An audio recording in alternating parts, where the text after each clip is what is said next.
Welcome to Kim Talks Resilience, where we share stories of insight and inspiration in life, love, and business with resilient women from around the world.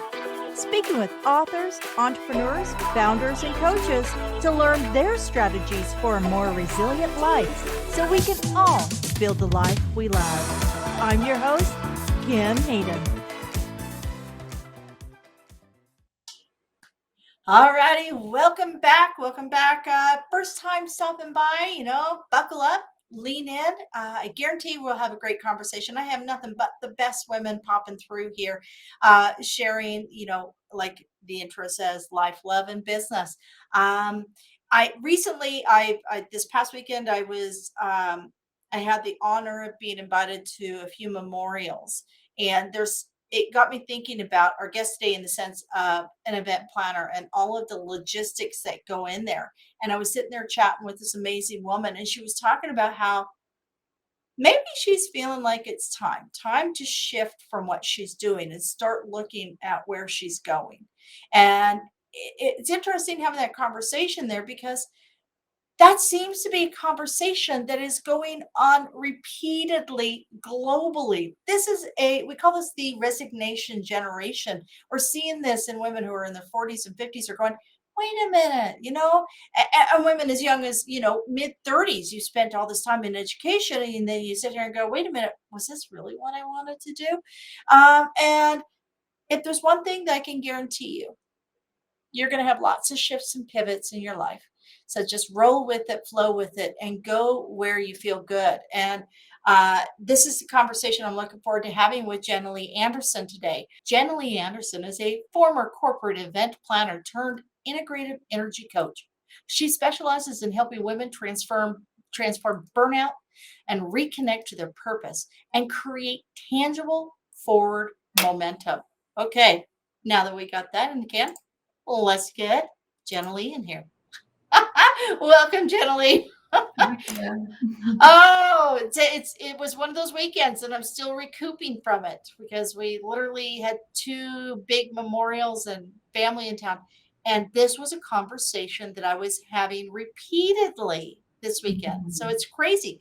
I want to, before we dive in to what you're doing and how you're serving, I want to get a little pre-frame as to who Jenalee is, because you've had some big shifts over the last little while and you're really digging deep in order to be able to serve. So tell us, who is Jenalee? Yeah, I have a passion for, like my bio says, like reintroducing, reconnecting people with that part of them, with their innate passions and their gifts and their purpose. And so part of that is shifting that perspective from purpose being what you do to being your unique essence that you can bring to many aspects throughout your life. So working with people to reconnect with that, and therefore reconnecting to that spark and that energy and bringing that every day so you don't lead yourself into burnout, so you don't ignore that entire part of yourself that's meant to be shared and in service of others. And how did you discover this for yourself?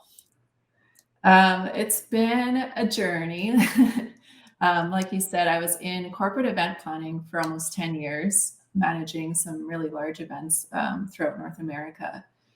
And it led to burnout myself, a lot of stress. It's a very high stress role. And through my own health struggles, getting into integrative health coaching, and working with clients, I saw what you're seeing is like people are asking these questions, like the more existential questions of why am I here? Like, am I doing what I'm supposed to be doing? Like, is this all there is? And so it kind of has pulled me into that space because that's where I see myself serving people best.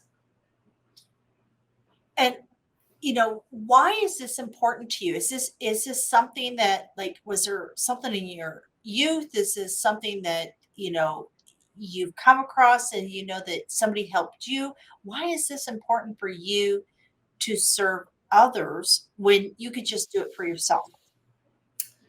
I really see it from a big picture here. I think when we're not living our purpose, when we're kind of playing that role that we were told that we had to play or that we should play, we're keeping ourselves small. There's always a huge part of us that's unexpressed. And in that, we often are very disconnected from ourselves, and that can lead to anxiety, depression, health issues. And so I guess it's in my own journey and seeing that there is an answer to that, and it's not what people often try and tell you it is. Whether it's, oh, you just have to work out every day, or you just have to wake up at 5 a.m., or you just need a cold plunge. Like, it's not those things. I think those things are great to help regulate our nervous system, but it all comes down to, why is your nervous system freaking out? Like, what about your life is kind of in that stage of disconnect that you can bring back to yourself and live in a greater alignment?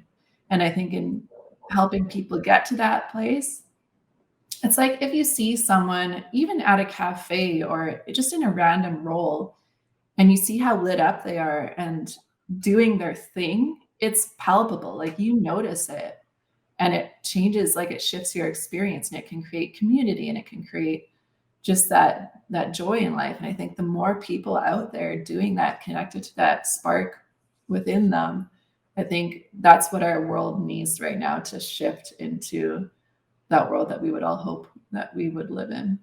Absolutely. More More- joy, because joy is contagious. It It is is. contagious. Um, I'd like to go a little bit deeper into what you do and your company. And so how you're showing up on a professional level to serve people. So walk us through that.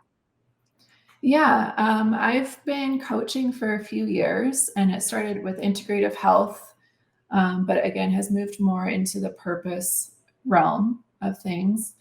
Um, I'm currently doing, I see most results when I work with someone on a long-term basis. So I've moved away from doing just a one-off session into doing a program. And so in my program, I help women reconnect to, again, their purpose, their values. I think a lot of us have been in a place where we're not even sure what our values are. Like, we're often people pleasers or perfectionists that if given the moment, we're like, wait, is that even what I like? Or am I just doing that because that's what my environment calls for? So reconnecting people with that and helping them put it into tangible action. So what does that feel like to be aligned with your gifts and your purpose? Like, what would that look like in your community? What would that look like in your relationships? Or what might that look like in your career? And when you shift from seeing purpose as what you do, being like that needle in the haystack that you have to find that one job that's it, that puts a lot of pressure on you. Whereas when you see it as your essence or your way of being that can be applied to so many different things, it's actually a very expansive and hopeful process. And so getting right in there and considering, like, oh, would this type of role support that? Like, I could apply that, my purpose in this role, and it's something usually new that you'd never thought of before. And so it's kind of just getting very practical, giving like those next steps and creating a vision, and not necessarily a rigid goal at the end of the day, but a vision that what you would feel like and what that would look like when you are living day to day in that state. A lot of people will say that I just felt out of sync. I felt uncomfortable before they start this journey. Mhm. If somebody's feeling that niggly feeling and and hasn't dawned on them what the next step is, what is the one question we should be asking ourselves when we're feeling like our gut's not aligned, or our mind's not aligned, our heart's not aligned? Like, and you know when you're not aligned, you know when things don't feel right. And what's what's a good question to ask ourselves, to check in with ourselves, so we even just take a pause? I think one place to start is to kind of, I take my clients through like an audit of their life. And so it might not be one question that blankets everything, but it's that one question for each thing. And so in that is evaluating your daily habits and being like, how does this make me feel? Like, what's the energy behind these habits? Is it expansive, or is it heavy because I feel like I have to do it because I was told I had to do it. And it's not anything I'm actually interested in, but I'm just doing it to do it. And bringing that evaluation of, is it expansive or is it contracting, to kind of everything you do, and using that as a lens to decide, okay, where can I make shifts? What actually gives me energy? So you can identify the good and the bad, and doing more of those things that give you energy, and finding ways to shift out of those things that really aren't serving you.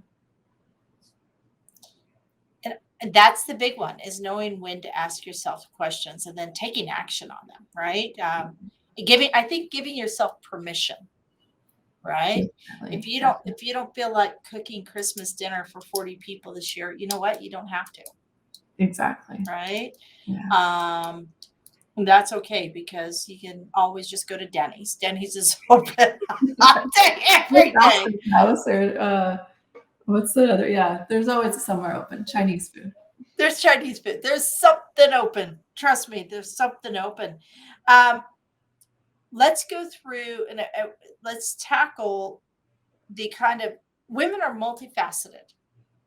So when they come to you, is it a singular vertical, like work or home? Or do you find that through these programs, you're kind of systematically going through every aspect of their life? I move through the same steps with every person, but because I work one on one with women, it's very customizable. So we might spend more time on one area with someone that we might skim by a little quicker with someone else. And I'm seeing it's different for each people. Sometimes they're in that position where they're already starting to make a shift in their career out of something that doesn't feel aligned. And they just want to make sure that that next step is something that is aligned. Or otherwise, it's just, like I said, like a needle in a haystack. It's like, okay, maybe this is it. Maybe I'll feel great in this job. Like, you just don't know. And so it's bringing clarity and a bit more of surety to that decision and what action that you're going to take.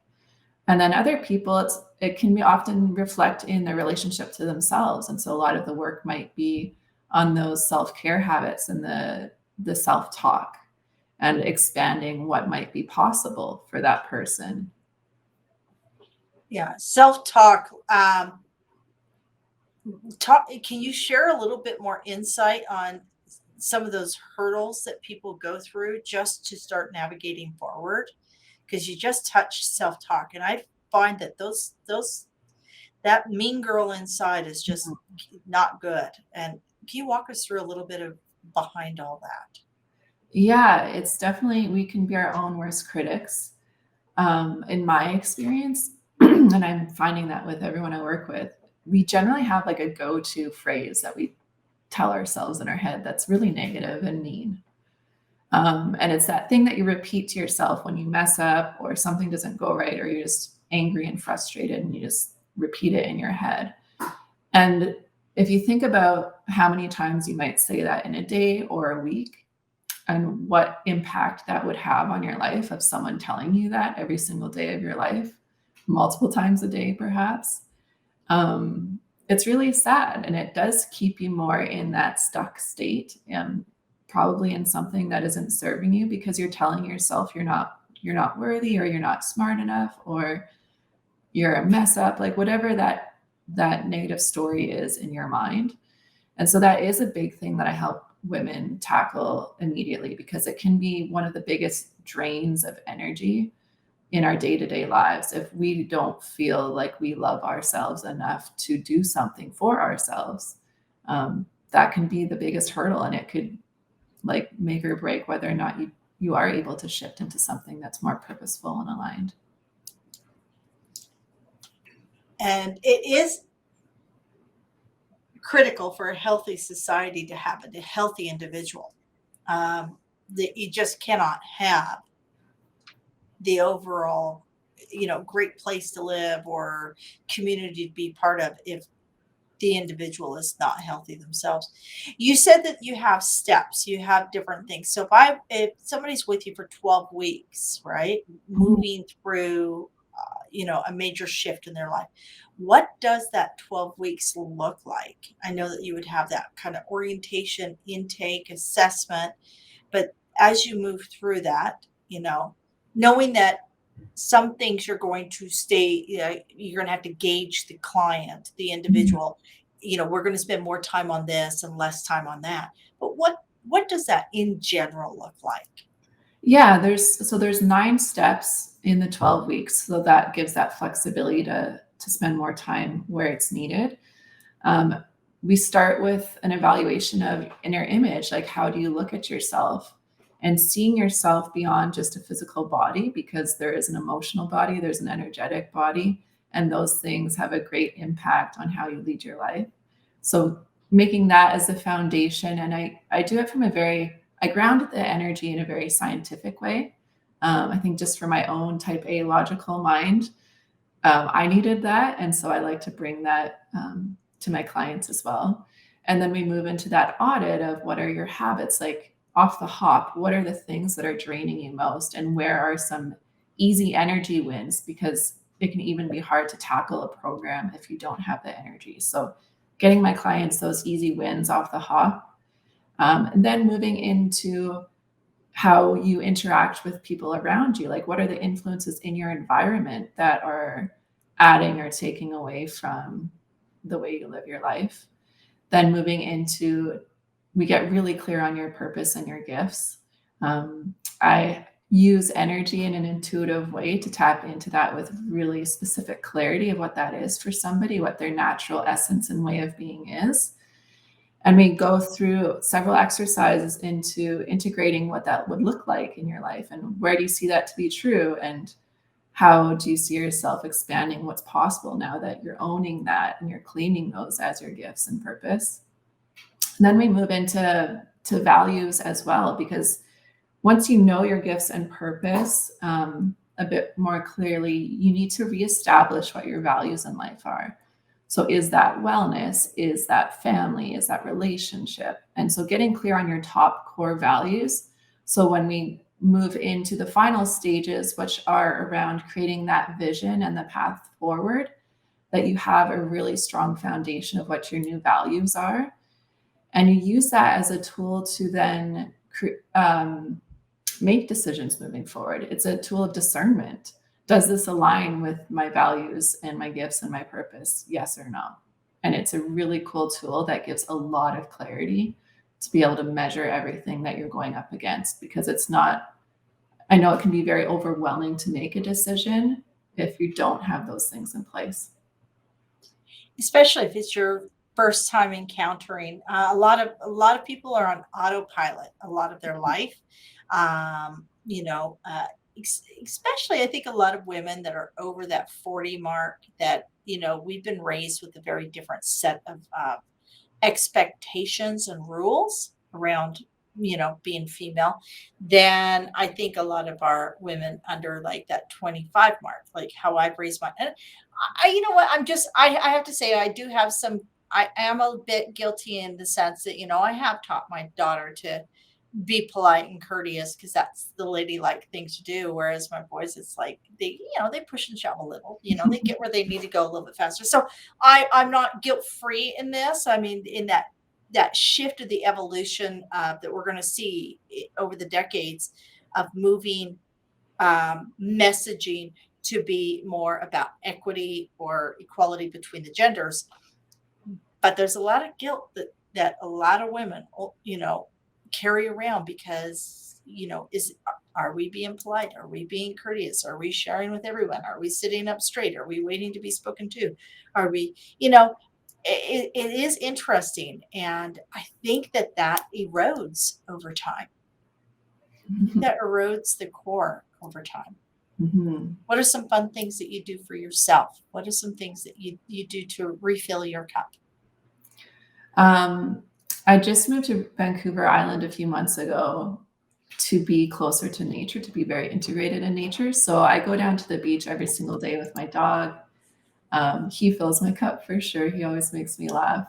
I'm also into photography, so I'll bring my camera around and kind of tap into that creative side as well. And yeah, I just integrate, I'm very intentional with all of my habits every day. And so whether that's listening to music to just dance around, or if it's reading a book or listening to a podcast that really inspires, like I just make every moment count and make it be one of those things that does feel really aligned. What kind of dog? What kind of dog do you have? We love dogs. Oh, French bulldog. Oh, cute. They snort. They Oh are yeah, those, yeah, they're hilarious. Those yeah. dogs are great. Okay. This is the hard question I ask. And you can go as deep or you can go as business or you can go as personal, however you want to share. This is your time to share. I ask, for a story of resilience that without that wealth of resilience, that piece of resilience, that you wouldn't be sharing this story today. Yeah, that is a hard question. I kind of alluded to it earlier, but I hit that burnout with my corporate role being very high stress, and it ended up reflecting physically in my health. And so I had to have surgery to have a tumor removed. And it just kind of had me asking questions of like, okay, well, what do I do now? Like, how do I make this better? And then that's what led to my certification in integrative health, which led to other things. And through all that is a deepening of understanding myself and what are my values and why am I here? All of those questions that I'm helping my clients with. Um, but in that connection and deepening of understanding myself, it's kind of like what you touched on about women of like we have to be polite and we have to, just kind of be a bit more reserved and hold back and maybe don't say something if you're not asked to speak. And part of that journey for me was actually standing in my power from a very clean place, from with great clarity and knowing who I am and what I stand for. And there's a lot more power behind it when it's like felt because you're not shaking, and it's not like you have to raise your voice to be heard. It's just so clear and concise and powerful because I know who I am and I'm standing up for what I believe in. Um, I think that's been the greatest part of my journey and in helping my clients get to that place too. Like, we don't have to worry about what we say when we're in our power and when we're connected to ourselves. So it's more of like allowing that clarity to come through than trying to filter and not offend or yeah, or just being ladylike or reserved. And I think you can be very calm and a very powerful woman that still speaks very clearly with what is true. Totally agree. Totally agree. And if you remove the judgment on yourself, don't forget to not place judgment on others. Yeah. Right? Just Yeah. leave that off the books. Um, there's enough places and areas that you can make judgment. I don't need anchovies. Never going to eat anchovies. Don't order me anchovies, folks, unless of course it's in like a good Caesar salad. Um, let's talk books. So we know that what is it? The stories are the currency of a wealthy mind. Mm. So share with me, books that you recommend when you're talking to your clients and you're needing to they need to replenish. If we're getting rid of all the garbage, what do you replenish with? What are some books that you recommend? One of my favorite books, which I actually just happen to have at my desk here, is Letting Go by Dr. David Hawkins. So he's a psychologist that dove deeper into the energy of emotions because it is measurable. And so tuning into where you're sitting at on that level of consciousness or that level of emotional state. And each chapter is actually a different level of emotion. And it kind of tunes into what you might be experiencing in your life if this is the state that you're living in. And it's super accurate. It's like you'll be around these types of people, like these will be your problems. And so it's just very eye-opening to kind of understand what's possible, like seeing where you're at and where you could be based on shifting yourself into those areas, whether through alignment or through letting go of different ideas and beliefs that aren't yours. Like it's a very powerful book and I like how it's really grounded in science as well. Excellent. And the name of that again is Letting Go by Dr. David Hawkins. by Dr. David is Hawkins as it sounds. Yeah, Hawk, Hawkins. I'll just put that up here for everybody. Oh, wrong one. This one. Letting Go by Dr. David Hawkins. I'm going to look that up. That sounds like a good one. I want to go into your socials, any kind of programs you're running, anything. How can people find you, follow you, and engage with you? Yeah, I'm most active on Instagram. I do have a presence on LinkedIn as well, I think because I come from that corporate background. I have a free community I've recently started full of resources that are completely free to help women and people in general. Actually, it's open to men and women to kind of start to evaluate and audit their lives and just expand the idea of what's possible.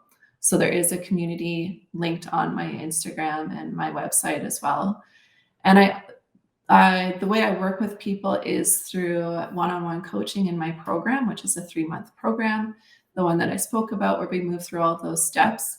I work primarily with women, but I'm opening it up to men as well because I had a few reach out, and it does translate. So yeah, I'm very passionate about helping people connect with their purpose and connecting in a sense of community as well, where you're surrounded by people that are moving through the same things.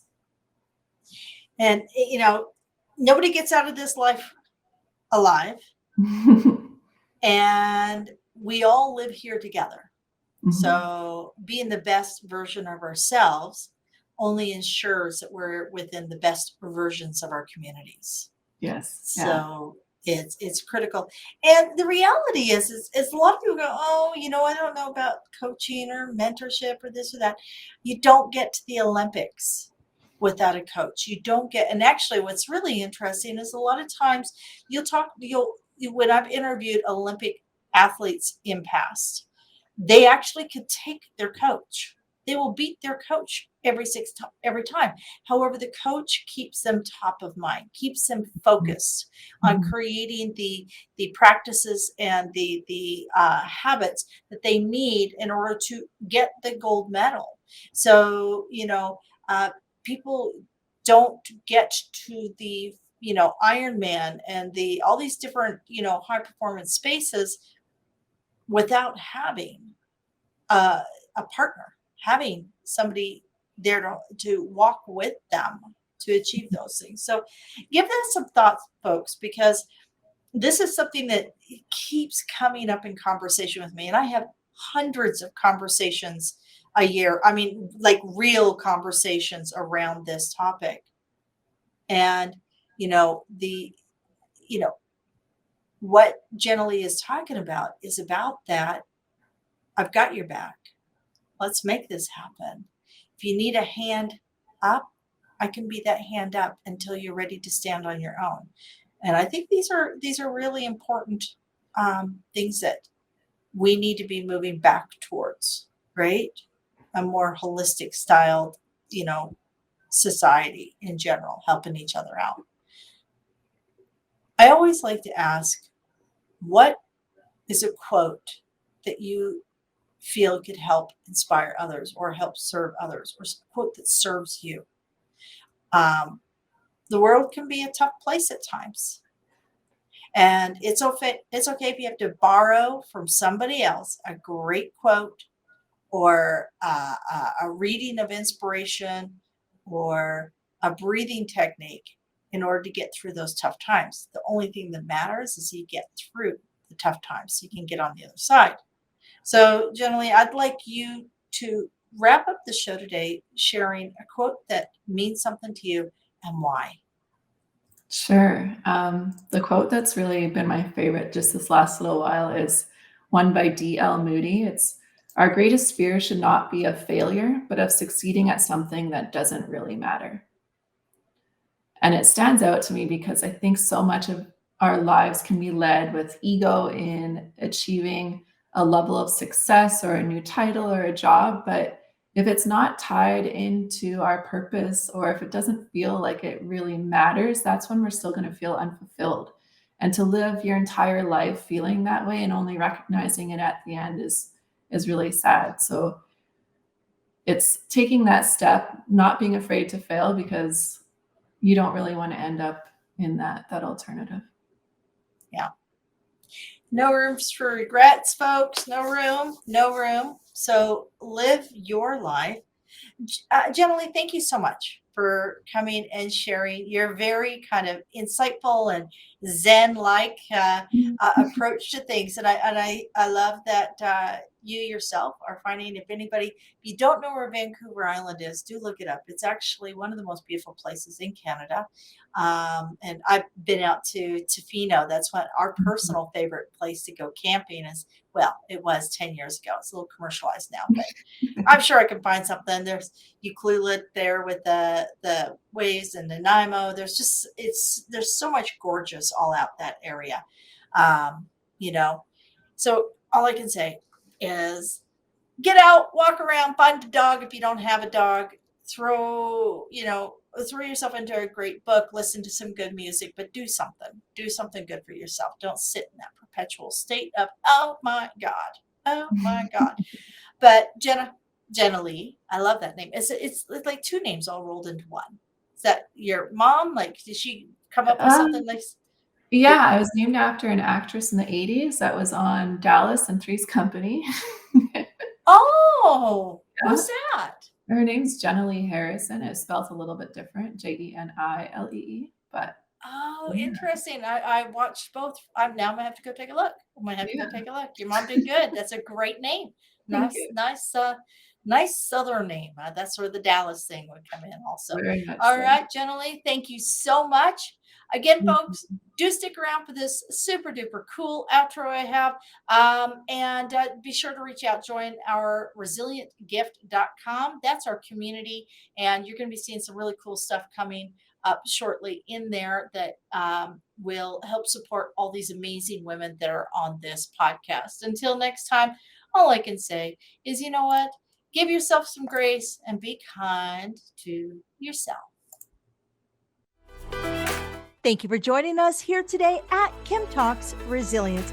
I'm your host, Kim Hayden, and I'd love to invite you to our resilient community at resilientgift.com.